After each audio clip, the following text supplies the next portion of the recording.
नमस्कार, स्वागत है आपका। आप देख रहे हैं इंडिया वॉइस और मैं हूं आपके साथ योगेश पांडे। श्रद्धा मर्डर केस में जांच कर रही दिल्ली पुलिस को बड़ी सफलता मिली है। दरअसल महरौली के जंगलों से पुलिस को जो शव के टुकड़े हड्डियों के तौर पर मिले थे, उनका श्रद्धा के पिता के डीएनए से मिलान हो गया है।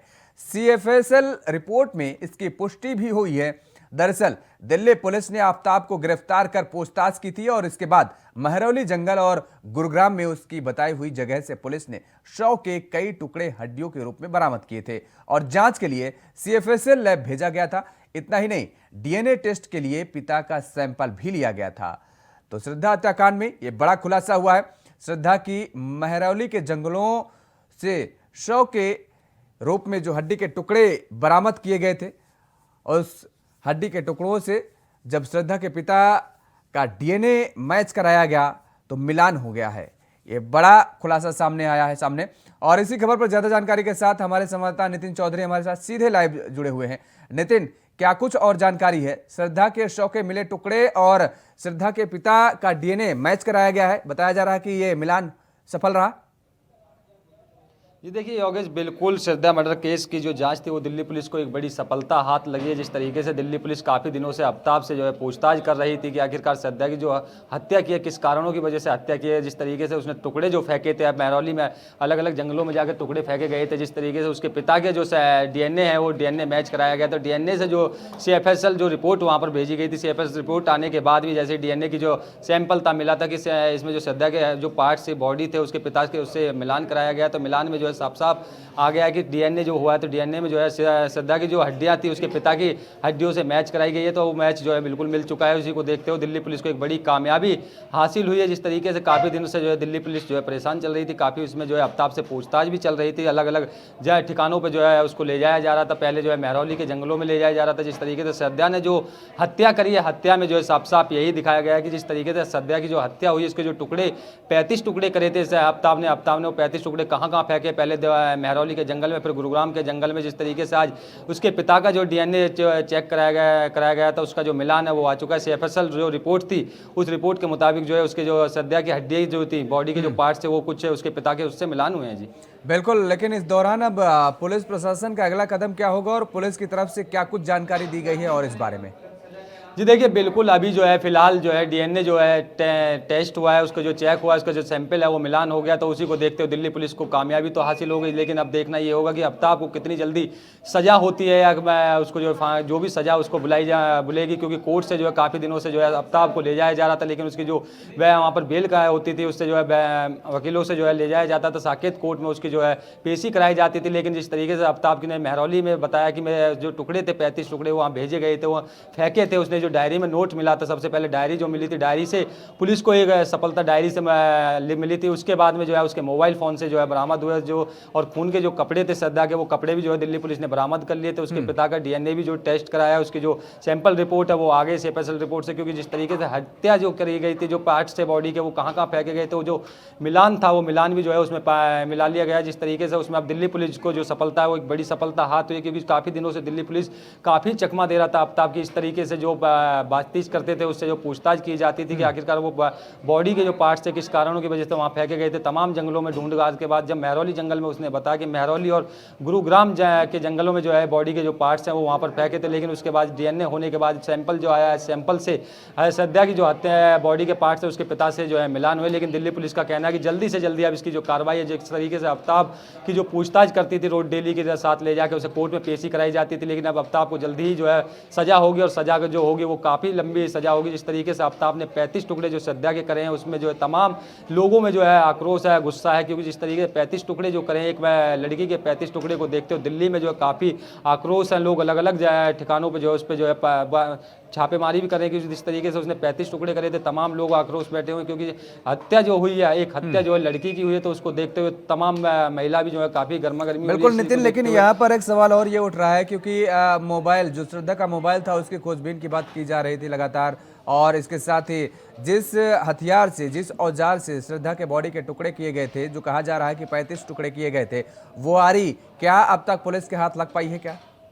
जी देखिए, बिल्कुल अभी जिस उसका जो मोबाइल फ़ोन था, श्रद्धा का मोबाइल फ़ोन भी जो है पुलिस को बरामद हो गया है, पुलिस को मिल गया है, पुलिस ने अपने कब्जे में ले रखा है। उसके जो खून के कपड़े थे श्रद्धा के, वो कपड़े भी पुलिस ने अपने पास में बरामद कर रखे। साथ ही जिस हथियार से उसने हत्या करी थी श्रद्धा के, जो 35 टुकड़े आरी से काटे थे, वो आरी भी जो है कहीं ना कहीं अभी पुलिस से आफ्ताब से पूछताछ कर रही थी, लेकिन आफ्ताब ने जो है बता दिया गया कि कौन से उस ब्लेड से जो है करें, कौन सी वो आरी थी। उस आरी के बारे में भी आफ्ताब ने बता दिया कि कहाँ कहाँ उसने फेंके हैं। वो 35 टुकड़ों के बारे में भी उसने जिक्र करते हुए कहा है कि महरौली के जंगल और गुरुग्राम के जो जंगल है, उस जंगल के अंदर जो है आफ्ताब ने जो है 35 टुकड़े जो है फेंके थे। अलग अलग ठिकानों पर फेंकता था, लेकिन उसके बाद में जैसे ही दिल्ली पुलिस ने आफ्ताब से पूछताछ करी, तो आफ्ताब ने पूछताछ में जो है यही बताया कि जो 35 टुकड़े हैं वो महरौली जंगल और गुरुग्राम के जंगल में बताया कि दोनों जंगलों में जो है फेंके गए हैं। लेकिन जिस तरीके से डीएनए हुआ है, उसके पिता के जो सैंपल आया, उसके पिता की जो बॉडी से मैच हुआ है, तो ये कहीं ना कहीं दिल्ली पुलिस को एक बड़ी सफलता हाथ लगी। और दिल्ली पुलिस अब जो है जल्दी से जल्दी जो सबूत है वो बटोरने में जो है कामयाबी हासिल पाई गई है। लेकिन अब देखना यही होगा कि जिस तरीके से आफ्ताब काफ़ी दिनों से जो है कोर्ट में पेशी कराई जा रही थी, कोर्ट की पेशी के बाद जो है अब आफ्ताब को फांसी या कौन सी उसको जो सजा है वो जल्दी से जल्दी जो कोर्ट देने के लिए तैयार रहेगा। जी चलिए, बहुत धन्यवाद तमाम सारी जानकारी देने के लिए। नितिन चौधरी हमारे साथ जुड़े हुए थे, जिन्होंने बताया किस तरीके से पुलिस को ये बड़ी सफलता हाथ लगती नजर आ रही है।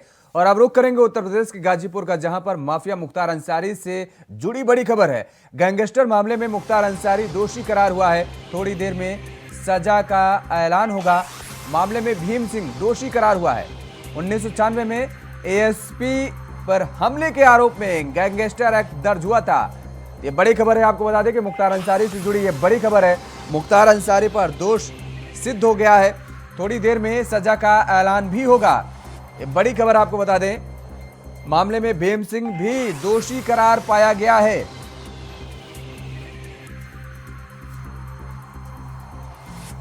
उन्नीस में एसपी पर हमले के आरोप में गैंगस्टर एक्ट दर्ज हुआ था मुख्तार अंसारी पर। माफिया मुख्तार अंसारी से जुड़े इस वक्त की ये बड़ी खबर दर्शकों तक हम पहुंचा रहे हैं। माफिया मुख्तार अंसारी दोषी करार हुआ है। गैंगस्टर मामले में मुख्तार अंसारी पर दोष सिद्ध हुआ है, साबित हुआ है।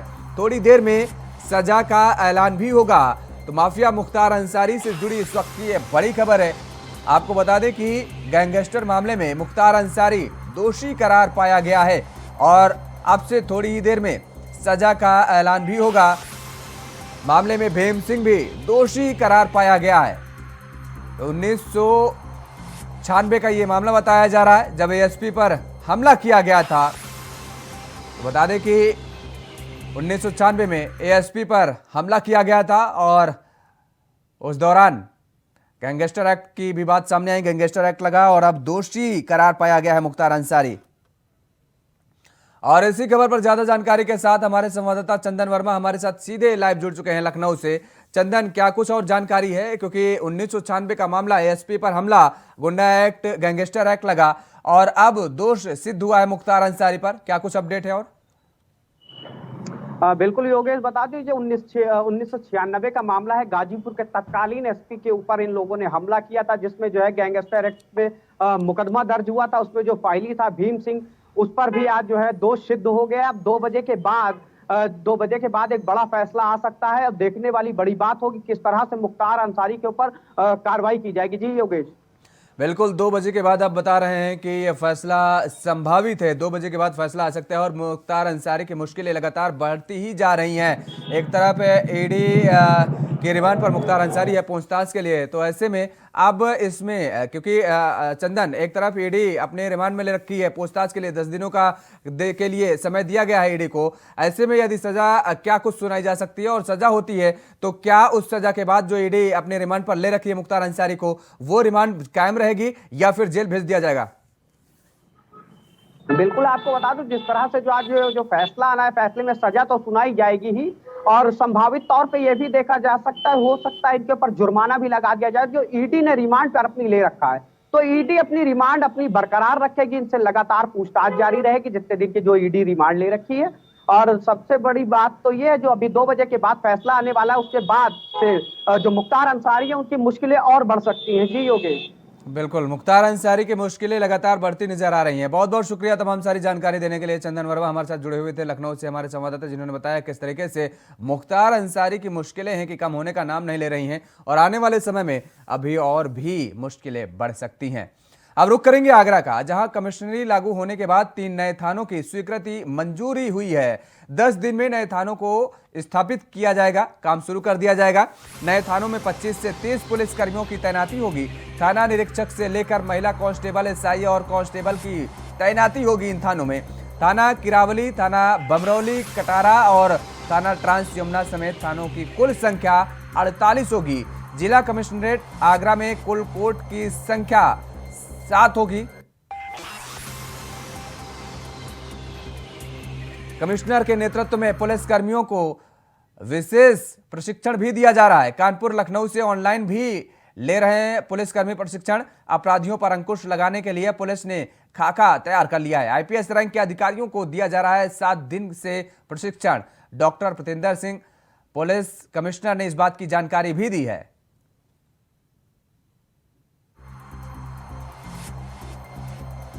तो आगरा से ये बड़ी खबर है, आपको बता दें कि कमिश्नरी लागू होने के बाद 3 नए थानों की स्वीकृति मंजूरी हुई है। 10 दिन में नए थानों को स्थापित करने का काम शुरू कर दिया जाएगा। नए थानों में 25 से 30 पुलिसकर्मियों की तैनाती की जाएगी। देखिए, शासन को और डीजी ऑफिस को प्रस्ताव 5 थानों का यहाँ से गया हुआ है, जिसमें 3 थाने हमारे स्वीकृत हो गए, जिसमें बमरौली, कटारा, ट्रांस यमुना और किरावली, ये तीनों थाने हमारे स्वीकृत हो गए और अगले 1 हफ्ते 10 दिन के अंदर ये क्रियान्वित हो जाएंगे। इनमें स्टाफ भी नियुक्त हो जाएगा, जिसमें लगभग 25 से 30 कांस्टेबल्स, महिला कांस्टेबल्स, हेड कांस्टेबल, सब इंस्पेक्टर्स और थाना प्रभारी या प्रभारी निरीक्षक वहां पे तैनात हो जाएंगे। ये अगले 1 हफ्ते 10 दिन में पूरी तरह ये थाने क्रियान्वयन हो जाएंगे। फिर जिस तरह से उस थाने का क्षेत्र देखा जाएगा, अगर उसको फर्दर बीट्स में बांटने की आवश्यकता होगी तो वो भी कार्रवाई। और इसी खबर पर ज्यादा जानकारी के साथ हमारे संवाददाता मयंक त्यागी हमारे साथ फोन लाइन पर बने हुए हैं। मयंक, 10 दिनों में नए थानों की काम शुरू कर दिया जाएगा। 3 नए थाने की स्वीकृति मिली है, क्या कुछ जानकारी है? और देखिए, फिलहाल आपको बता दें कि कमिश्नरेट लागू होने के बाद लगातार जिस तरीके से डॉक्टर प्रतेंद्र सिंह को जिम्मेदारी कमिश्नर के तौर पर मिली है, तो तमाम थानों का निरीक्षण किया जा रहा है। कोर्ट को लेकर, जैसे कि पहले एसडीएम कोर्ट को लेकर 151 में जमानत होती थी, क्योंकि कमिश्नरेट लागू होने के बाद वो कोर्ट भी तैयार किए जा रहे हैं। तो अगर पूरे आगरा भर की बात की जाए तो 7 कोर्ट तैयार किए जा रहे हैं। जितने आईपीएस की तैनाती जो है एसीपी डीसीपी के तौर पर होगी, उसको लेकर लखनऊ से सीधा ऑनलाइन क्लासेस ली जा रही है, प्रशिक्षण दिया जा रहा है। वहीं कहीं ना कहीं जिस तरीके से देखा जाए तो पूर्व में जो थाने थे उनको बढ़ाकर 48 कर दिया गया, यानी कि 3 थानों को स्वीकृत कर दी गई है, यानी कि 3 थाने और बढ़ जाएंगे तो सुरक्षा का एक खाका बिल्कुल तैयार हो जाएगा। आगरा वासियों को 3 थाने की उपलब्धि दी जा रही, क्योंकि आपको बता दें कि किरावली, अशरेरा और फतेहपुर सीकरी के बीच में अशरेरा और फतेहपुर सीकरी थाने, तो उसमें किरावली को बढ़ाया गया है। वहीं रामबाग और अहमदौला के बीच में ट्रांस यमुना कॉलोनी को बढ़ाया गया। तो कहीं ना कहीं ये एक बड़ी उपलब्धि कमिश्नरेट आगरा को है। तो कहीं ना कहीं ये स्थिति जो है कहीं ना कहीं जनवरी के फर्स्ट वीक में कमिश्नरेट पूरी तरह आगरा में लागू हो जाएगी। जी मयंक, इस दौरान बताया जा रहा है कि प्रशिक्षण ट्रेनिंग भी इन लोगों को दी जा रही है। किस तरह से उसकी पूरी तैयारी की गई है और किस तरीके से प्रशिक्षण ये पुलिसकर्मी ले रहे हैं? देखिए, आपको बता दें कि कमिश्नरेट लागू होने के बाद तमाम बड़ी जिम्मेदारी जो है आईपीएस लॉबी पे आ जाती है। वही एसीपी डीसीपी जो होते हैं उन पे एक अलग तरीके की जिम्मेदारी जाती है। अगर जैसे पिछले जिला उस पर बात करें, एसएसपी के अंडर पे पहले सीओ बैठते थे, तो उसमें 151 और तमाम वो धाराएं जो कि एसडीएम उप जिलाधिकारी करते थे, अब वो एक आईपीएस लॉबी को तैयारी की गई, यानी कोर्ट में वो बैठेंगे, मजिस्ट्रेट की जिम्मेदारी संभालेंगे। तो उसी को लेकर एक प्रशिक्षण जो है ऑनलाइन जो है लखनऊ से दिया जा रहा है। तो कहीं ना कहीं ये बड़ी तब्दीली है, उनको सिखाया जा रहा है कि आखिरकार आपको कोर्ट में बैठ के किस तरीके से चीजों को तब्दील करना है, लोगों को सामंजस्य में बैठाना है, संतुष्टि देनी है, कि जो भी प्रोसीजर है मजिस्ट्रेट के कमिश्नरी में जो लागू होते हैं उनको सिखाया जा रहा है, ताकि बेहतर एक जल्द व्यवस्था जो है जनवरी के फर्स्ट वीक में शुरू हो सके। जी चलिए, बहुत बहुत शुक्रिया तमाम सारी जानकारी देने के लिए। मयंक त्यागी हमारे साथ जुड़े हुए थे, जिन्होंने बताया किस तरीके से ट्रेनिंग दी जा रही है आईपीएस अफसरों को। और इस वक्त की जुड़ी बड़ी खबर आ रही है, इस वक्त से बड़ी खबर आ रही है। आपको बता दें कि माफिया मुख्तार अंसारी से जुड़ी बड़ी खबर है। 10 साल की सजा मुख्तार अंसारी को सुनाई गई है। एमपी एमएलए कोर्ट ने सजा सुनाई है। गैंगस्टर मामले में ये सजा सुनाई गई है। 1996 में एएसपी पर हमले के आरोप में गैंगस्टर एक्ट दर्ज हुआ था। बड़ी खबर आपको बता दें कि मुख्तार अंसारी को सजा सुना दी गई है।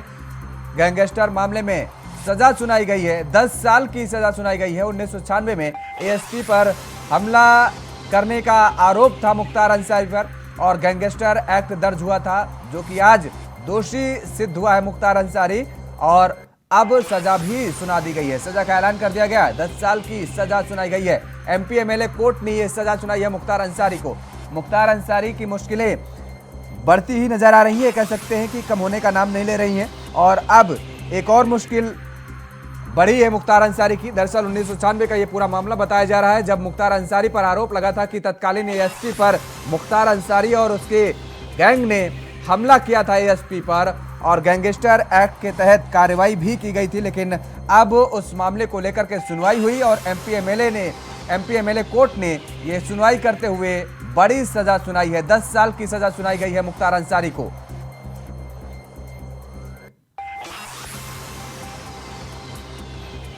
और इसी खबर पर ज्यादा जानकारी के साथ चंदन वर्मा हमारे संवाददाता हमारे साथ सीधे लाइव बने हुए हैं। चंदन, क्या कुछ और जानकारी है? सजा सुना दी गई है, 10 साल की सजा सुनाई गई है।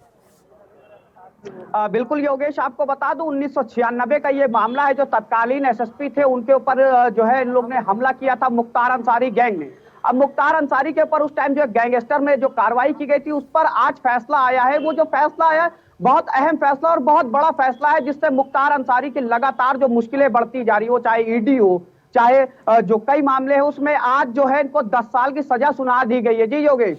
बिल्कुल चंदन, यदि अदालत के अंदर का जिक्र करें तो जिस दौरान मुख्तार अंसारी के वकील ने क्या कुछ दलीलें रखी हैं? मुख्तार अंसारी के जो वकील थे उन्होंने भी दलीलें रखी और जो सरकार की तरफ से वकील थे उनकी भी दलीलें रखी। काफी बहस होने के बाद जो ये फैसला आया है, 10 साल की इनको सजा सुनाई गई है। और लगातार जिस तरह से देखने को मिल रहा है, मुख्तार अंसारी से जुड़े जो कई लोग हैं उनके ऊपर भी कार्रवाई करने के लिए प्रदेश सरकार और जो पुलिस प्रशासन है लगातार जो कार्रवाई है वो जारी है। जी योगेश। चलिए, बहुत बहुत शुक्रिया तमाम सारी जानकारी देने के लिए। चंदन हमारे साथ जुड़े हुए थे, जिन्होंने बताया किस तरीके से मुख्तार अंसारी की मुश्किलें लगातार बढ़ती नजर आ रही हैं और मुख्तार अंसारी को अब सजा का ऐलान कर दिया गया है, सजा सुना दी गई है। दरअसल 1996 का ये पूरा मामला बताया जा रहा है, जब तत्कालीन एएसपी पर मुख्तार अंसारी और उनके गुर्गों ने एएसपी पर हमला किया था, गैंगस्टर एक्ट लगा था। लेकिन अब उस मामले पर एमपी एमएलए कोर्ट ने सुनवाई की है और 10 साल की सजा सुनाई है।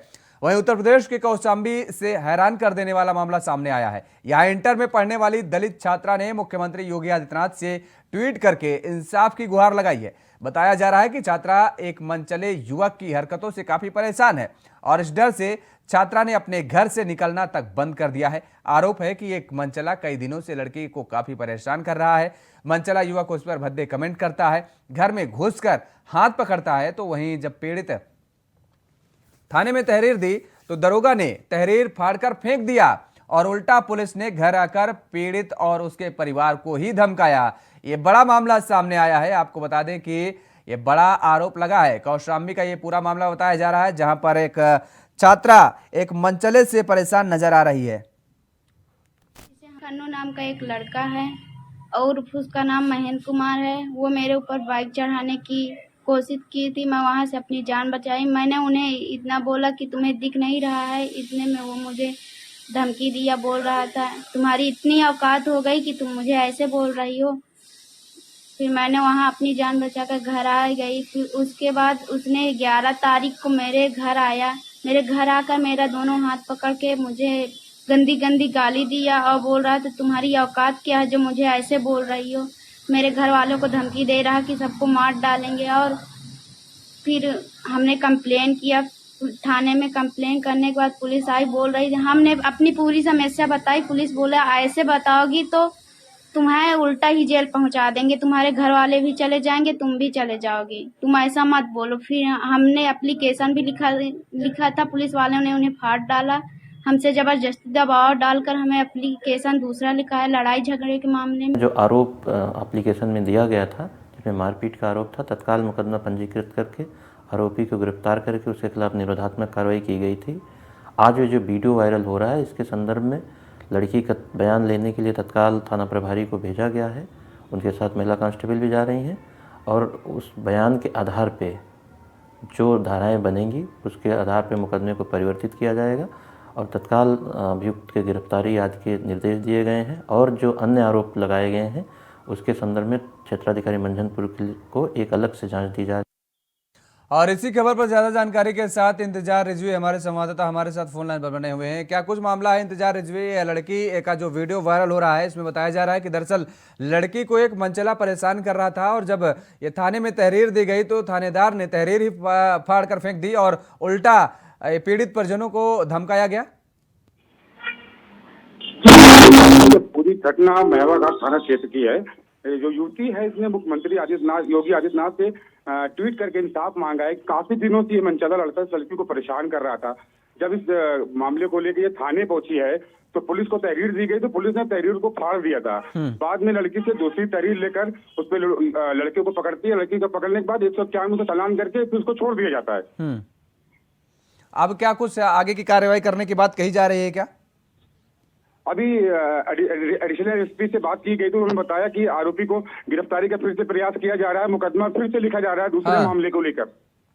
चलिए, बहुत बहुत शुक्रिया तमाम सारी जानकारी देने के लिए। इंतजार रिजवी हमारे साथ फोन लाइन पर बने हुए थे जिन्होंने बताया किस तरीके से कौशाम्बी का ये मामला सामने आया है जहां पर मनचले ने सारी हदें पार करता हुआ नजर आया और एक लड़की का पिछले कई दिनों से पीछा करता नजर आया, जिसको लेकर के अब योगी आदित्यनाथ से इस लड़की पीड़ित छात्रा ने गुहार लगाई है, वो भी ट्विटर के जरिए। खबर लखनऊ से है जहां गोमती नगर में रईसजादे के 3 युवतियों से कार से पीछे करके छेड़छाड़ करने का वीडियो सामने आया है। सोशल मीडिया पर तेजी से यह वीडियो वायरल हो रहा है। वीडियो 10 तारीख की रात का बताया जा रहा है। तो आपको बता दें कि लखनऊ का ये वीडियो बताया जा रहा है जहां पर छेड़छाड़ का वीडियो सामने आया है और ये वीडियो तेजी से वायरल हो रहा है। रईसजादे 3 आप गाड़ी क्यों रोक रहे हो? एक सेकंड, आप गाड़ी क्यों रोक रहे हो? कुछ नहीं कर रहे हैं। तो भैया टॉकिंग किसे कहते हैं? अभी क्या कर रहे हो? क्या कर रहे हो? हाँ, आपको कुछ कह नहीं रहे, ठीक है? आप गाड़ी क्यों रोक रहे हो? एक सेकंड, आप गाड़ी क्यों रोक रहे हो? कुछ नहीं कर रहे हैं। तो भैया टॉकिंग किसे कहते हैं? अभी क्या कर रहे हो? क्या कर रहे हो? हाँ, आपको कुछ कह नहीं रहे, ठीक है? आप गाड़ी क्यों रोक रहे हो? एक सेकंड। तो देखिए किस तरह से ये वीडियो सामने आया है और लड़के जो हैं वो इन लड़कियों का पीछा कर रहे थे और उसके बाद जब लड़कियां गाड़ी रोक देती हैं तो वो लड़के भी गाड़ी रोक देते हैं और उसके बाद लड़कियां हालांकि पूछती हुई नजर आ रही हैं कि क्यों पीछा कर रहे थे आप।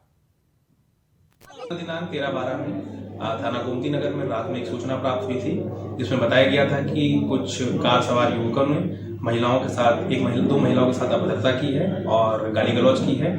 इसी क्रम में तुरंत थाना गोमती नगर में अभियोग पंजीकृत किया गया। 809/22 अभियोग संख्या है और इसी के क्रम में इंस्पेक्टर गोमती नगर द्वारा टीमें गठित करके दबिश दिलाई जा रही थी। आज दिनांक 14/12 में इसमें एक अभियुक्त अभिनव वर्मा की गिरफ्तारी की गई है। कार की बरामदगी कर ली गई है। शेष 2 अभियुक्तों के खिलाफ दबिश जारी है। जल्दी उनके खिलाफ भी उनकी भी गिरफ्तारी की जाएगी और अग्रिम विधिक कार्रवाई। और इसी खबर पर ज्यादा जानकारी के साथ हमारे संवाददाता चंदन वर्मा हमारे साथ सीधे लाइव जुड़े हुए हैं। चंदन, क्या कुछ जानकारी है? इन मंचलों की हरकत जो थी वो कैमरे में कैद कर ली गई और उसके बाद अब ये वीडियो वायरल हो रहा है। चंदन जी बिल्कुल, जिस तरह से तस्वीरें सामने आ रही हैं ये वीडियो वायरल हो रहा है जिसमें मंचले किस तरीके से हरकत करते नजर आ रहे हैं ये सामने आया है, वो भी राजधानी लखनऊ जैसे शहर में इस तरीके की हरकतें। बिल्कुल, आपको बता दूं ये 10 तारीख की देर रात का मामला है। 3 रईसजादे थे जिन्होंने जो है ये 3 युवतियों से छेड़छाड़ की थी। चलती गाड़ी पर दारू की बोतल फेंकी थी। हालांकि जब युवतियों ने इसका विरोध किया तो लड़कों ने उतरकर धमकी देना स्टार्ट कर दिया। तो उसी में बैठी जो युवती के साथ एक युवती थी वो जो है वकील थी, उसने तत्काल जो है 112 पे सूचना दिया। मौके पर पहुंची पुलिस। जब पुलिस पहुंची तो ये तीनों युवक जो है मौके से फरार हो गए थे। हालांकि इसमें मुकदमा दर्ज करके पुलिस ने कड़ी मशक्कत के बाद एक युवक को और एक गाड़ी बरामद की। अभी 2 युवकों के लिए जो है लगातार पुलिस की दबिश जारी है। जी योगेश, क्या इन युवकों की पहचान हो पाई है क्या चंदन? बिल्कुल, जो युवक हैं युवकों की पहचान भी हो गई है। पुलिस ने जो है कल देर शाम जो है एक युवक की गिरफ्तारी कर ली है। अभी 2 लोगों के लिए जो इनके साथी थे वो जो 2 फरार चल रहे उनके लिए भी पुलिस लगातार दबिश दे रही है और पुलिस का कहना है कि जल्द से जल्द इनको भी जो है गिरफ्तार कर इनको सलाखों के पीछे भेजा जाएगा। जी चंदन, आपने बताया कि इन युवकों की पहचान हो गई है, एक की गिरफ्तारी हो गई है, 2 की तलाश जारी है। ये युवक कौन थे, कहाँ के रहने वाले थे और क्या करते हैं? ये युवक जो है ये गोमती नगर थाना क्षेत्र के पास जो गोमती नगर विस्तार के पास जो अपार्टमेंट बना है वहां पे रहते हैं। और ये लोग जो इन लोगों का कोई काम नहीं, इनका सिर्फ यही काम है कि जो है शाम को आना, दारू पीना और जो है सिर्फ यही सब चीजें रहा है इनका। इनके आपराधिक इतिहास की अगर बात की जाए तो इनके ऊपर आपराधिक इतिहास भी है छोटे छोटे। और लगातार जो पुलिस है वो पुलिस दबिश दे रही है। पुलिस का साफ तौर पर कहना है कि एक युवक की गिरफ्तारी हो गई, 2 की भी जल्दी गिरफ्तारी हो सकती है। जी चलिए, बहुत बहुत शुक्रिया तमाम सारी जानकारी देने के लिए। चंदन वर्मा हमारे सहयोगी हमारे साथ फोन लाइन पर बने हुए थे, जिन्होंने बताया कि किस तरीके से ये जो तस्वीरें सामने आई हैं, ये जो वीडियो वायरल हुआ है, दरअसल इसमें एक युवक की गिरफ्तारी पुलिस ने कर ली है, जबकि 2 अभी फरार बताए जा रहे हैं। उन दोनों की तलाश जारी है और गोमती नगर इलाके के ये तीनों रहने वाले बताए जा रहे हैं। अभी क्या कर रहे हो? क्या कर रहे हो? हाँ। आपको कुछ कह नहीं रहे, ठीक है? हम लोग कुछ आप गाड़ी क्यों रोक रहे हो? एक सेकंड, आप गाड़ी क्यों रोक रहे हो? कुछ नहीं कर रहे हैं। तो भैया जॉकिंग किसे कहते हैं? अभी क्या कर रहे हो? इस बुलेटिन में फिलहाल मेरे साथ इतना ही। खबरों के लिए आप देखते रहिए इंडिया वॉइस। नमस्कार।